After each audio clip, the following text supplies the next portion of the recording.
makita ang paghigugma. Pero pwede nimo mapadayag pinaagi sa usa ka buhat. Sama panangli sa ako ang asawa, nahigugma man ko niya, pero di man makita ang gugma na panghimatudan na pinaagi sa usa ka buhat nga mao ang pagpakasal.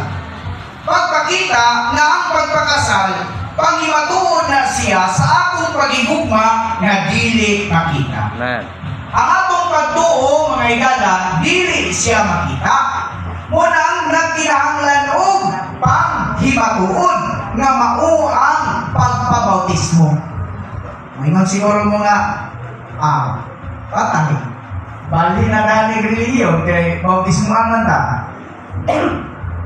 Ang gihimo sa Kristyanidad, mga higala, ang bautismo gigamit nila para ibton ang usa ka tawo gikan sa usa ka relihiyon ug ibalhin sa laing relihiyon. Pero kana nga matang sa bautismo, dili na siya mao ang kahulugan nga naa sa Biblia. Unsa man ang bautismo nga naa sa Biblia, mga higala, mga igsoon. Ang bautismo panghimatuod atubangan sa mga tawo. Kaya kanang mga tao na naglibot nato, wa man na sila makakita sa atong pagtuo. Pero pinaagi sa atong pagpabautismo, panghimatuod na taliwala nila, nakita nituo ta sa atong Ginoo. Bautismoan gyud ang tanang magtotoo.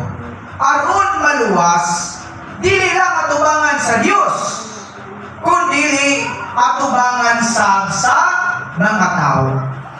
Ang bautismo gikinahanglan alang nato.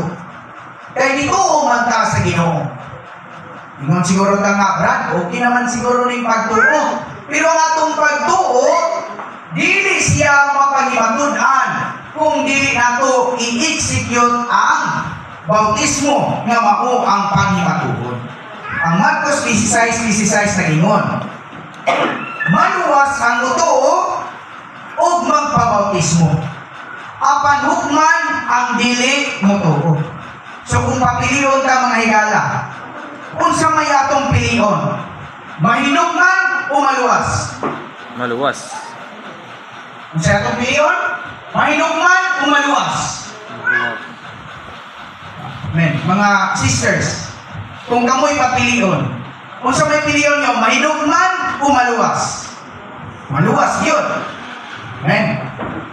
Mga higala, makumplito ang atong kaluwasan kung doon natay pagtuo o kana panghimatudan nato pinaagi sa pagpabautismo. Ikadua, anong mainungdanon man kayo ang bautismo? Pinaagi sa bautismo, ibalhin ka sa Dios gikan sa gingarian ni Satanas ngadto sa gingarian sa Dios.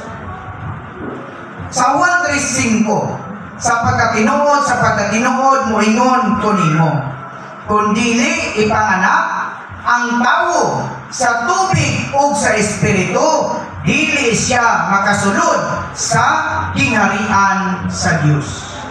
Kung kita'y papilion, brothers, amen, unsay pilion ako, gingharian sa Dios o gingharian ni Satanas? Gingharian sa Dios. Gingharian sa Dios. Amen. Sisters, kung kita'y papilion, gingharian sa Diyos o gingharian ni Satanas?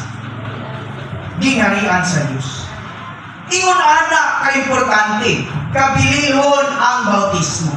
Kay ang bautismo, panghimatuod sa atong pagtuo nga dili makita.